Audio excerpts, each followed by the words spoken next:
Hey there guys, welcome back to another episode of EVE Online with myself, Knux Veeone.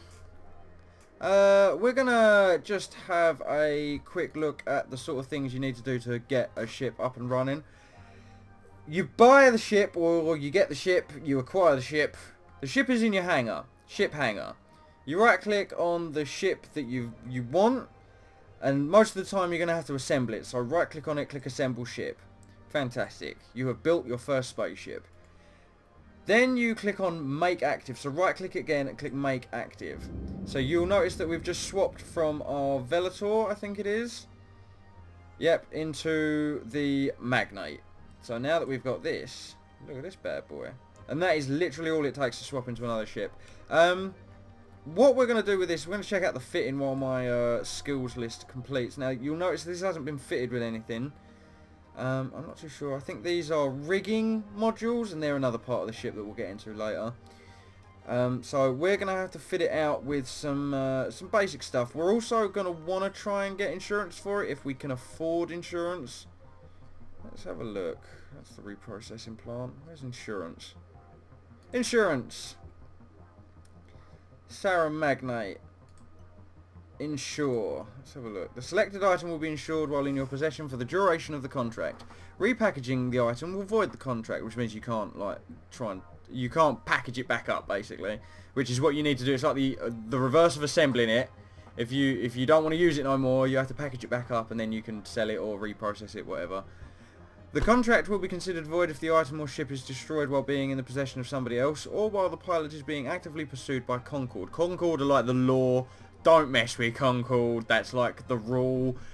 Do you accept the above terms and still want to insure the selected items? Yes. Right, so basic is going to cost us 5,417.05 interstellar credits. I don't think we've got that much, to be honest with you. Can I click on my wallet? I cannot. Okay, maybe we won't insure this ship. It's generally a good idea to get insurance, just so you've got like a little bit of money to fall back on if your ship's ever destroyed. But we're gonna have to go without it for the moment. Now, the other nice thing we can do is we can go to our inventory. That is the market. We can go to our inventory and we can click on the other ship that we had. Now, if we right click on it and click strip fitting, I think if you do this, it's just easier. And then repackage. Yes. Right, now we've got a Velator that we can sell, but I don't think anyone's going to buy the rookie ship. We can now go to the item hangar though, and open up fitting over here. So now we've got a civilian miner that we can just stick on there. We've got a civil light electron cannon. Gun.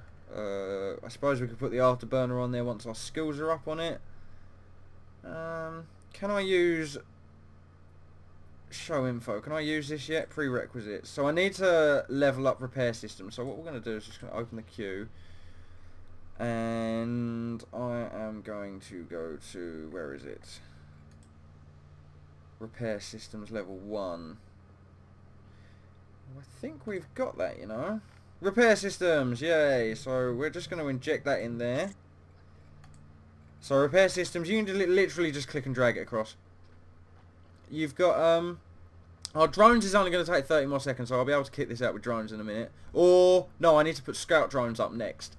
So we'll do drones, repair systems, scout drones, CPU management. The reason this one's going to take 20 hours, the reason I put it in the end slot, is if it was up at the top slot, it would take up the majority of the time, whereas if you leave it at the end and just put all the skills you sort of really want to learn before it, and then have that one sort of just chunk away as your queue list runs to the end. There we go, we got drones. Skill training completed. Skill training completed. It's best to always leave something in the end here that's going to take a ridiculously long time. Some skills can take up to, I think really long time, like 7 plus days to learn some skills, and I think even some of them might even be longer than that. So it's always good to have like that one in the end slot, so once your smaller skills have leveled up, it will start chunking away on this larger one while you're offline, so that's always pretty nice. Now we've just leveled up drones, and I don't think it's going to allow us to put this on here with just a drones Prerequisite. Yeah, no, we still need scout drones. So I'll, now that that's in there, if we go up to drones, you can see that we've only got the one skill in there for that. But to deal with that, we can put this in there. So scout drone operation, I'm going to put my repair systems up there as well, because that needs to be done pretty sharpish. And then I'm going to click apply, and it's going to start working on that. Always, always, always be sure to click apply, otherwise you'll exit out and it won't save anything. Be sure to click apply. In fact, I think it will prompt you to save it before you leave, which is handy. What else was I going to talk about quickly? Blah, blah, blah, blah, blah. Scout drone operation, repair systems. Oh, yeah, that was the thing. These icons on the side here, the page sort of half open shows that their skills in progress, whereas the books that are totally closed still shows that they're not being worked on or anything like that. They're in the queue, and that's about it. So yeah, that's kind of a basic rundown of how the skills work. We'll exit out of there. So now we've got all that, we're going to put the repair system on there eventually, or the small armor repair. Adaptive nano, I think, is another one of those things that requires, yeah, whole upgrades level 1, so we're starting off basically with the bare minimum. And even to put that these two salvagers on would require that I learn at least salvager level 1, so I'm starting off with pretty much the bare minimum. But let's go and have a little fly around in our ship. I think this is going to be okay. There we go. Ah. Oh, no, they've moved the undocking button. The undock button used to be down here, where the clock is. Now they've moved it to up here. So we'll undock. Oh, and that's nice. The abort undock thing. Brilliant. So, yeah, there you go. Nice. So, welcome to EVE Online. Oh my god. It's been a while. It really, when you zoom out really far, it gives you a sense of how insignificant you really are. Oh my god, what's with the datascape coming up and that? That's nice. Look, watch it. I think it'll go around again. Or is it just freshen up the world? I don't know what that is, but that's cool. Right. We are going to go check out, say we want to go check out an asteroid field. So what we do is we right click in an empty area of space and we'll look for an asteroid belt. You can also walk to planets, stargates and stations, and I'll get into planets a little bit later, like much later, when we start setting up bases and things like that. Stargates are essential for long range travel, and stations, so City of Art. This is our home station. So if we turn around and right click on this, it's generally a good idea to save the location.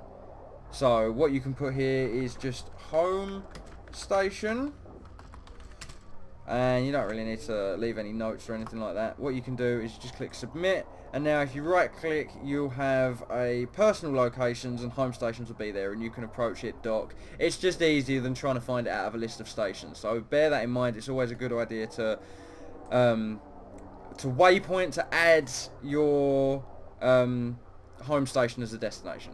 So what we're going to do is we're going to go across to the asteroid belt, and we'll just choose a simple one. We'll go to City of Art 1, asteroid belt 1, and we can warp to within 0 meters. We can warp to within a set amount, and I think you can also change that depending on what's up to you. You can save the location and you can add it to your overview, and we'll get into the overview later because that is a big part of the game as well.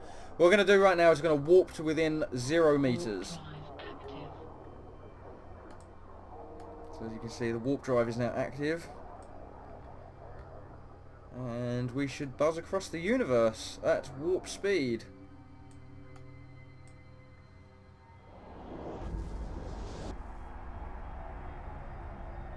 They've certainly improved the graphics since the last time I was playing. Definitely. Is there another planet we can go explore if we really wanted to? Right, now there are a couple of other guys out here. They're part of a mining operation. We're going to do our best to avoid them. We come in peace and all that good stuff. They look like they're both miners, and you can see here that I think a couple of them are using drones, yeah, mining drones and that sort of thing. We're going to ignore them for the most part. What we're going to do is we're going to come over to this dense Veldspar asteroid, and you can see that it hasn't showed up on my heads-up display. We're going to approach it. In fact, we're going to set an orbit to it of 500 meters. Why not? Now, if you look at the overview here, you'll notice that none of the stuff in this area, and there is quite a lot of it, is showing up. Like, you'll notice that we've only got the 2 guys, and then we've got our station, and then we've got like the 3 jump gates. And there is a pirate jumping in, I think. Is that a pirate?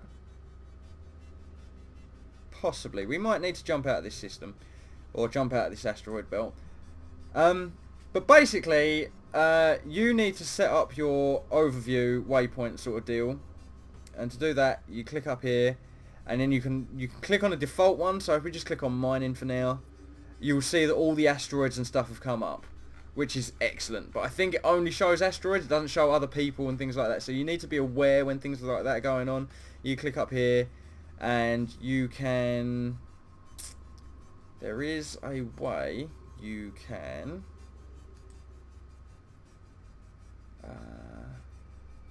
hang on, give me a second. There we go, we're now orbiting our...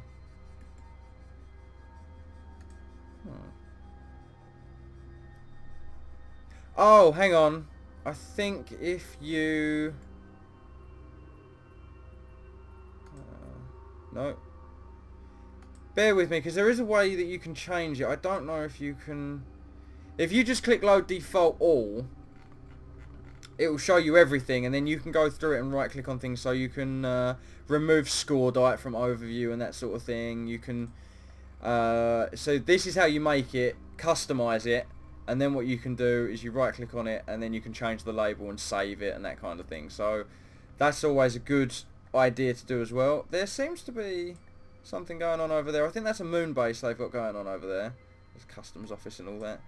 What I'm going to do is I'm going to set my overview back to general, because I think that shows what's going on with everyone. And I'm going to...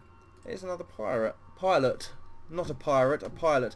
Pirates are a big deal in this game. They, when you're mining and things like that, they do tend to show up and just generally just give you a bad time. Obviously, that's why I prefer drones. I can mine and I can defend myself at the same time against like a couple of rats. It's not a big issue.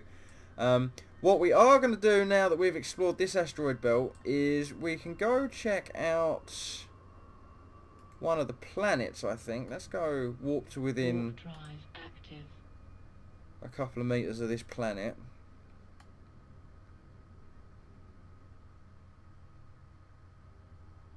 So here we go. Now I think if we can look around the surface a little bit. What's this down here? Oh no. If we zoom out, I'm trying to get this planet in view, but I don't think I'm going to be able to do it like that. Basically, these planets you can... The last time I was playing, you could dump sort of planetary resource gatherers and all kinds of bits and pieces on them. So the planets do play quite a valuable role, and I'm sure we'll cover that in a later episode, because I do kind of like the idea of getting into the persistence of the universe and what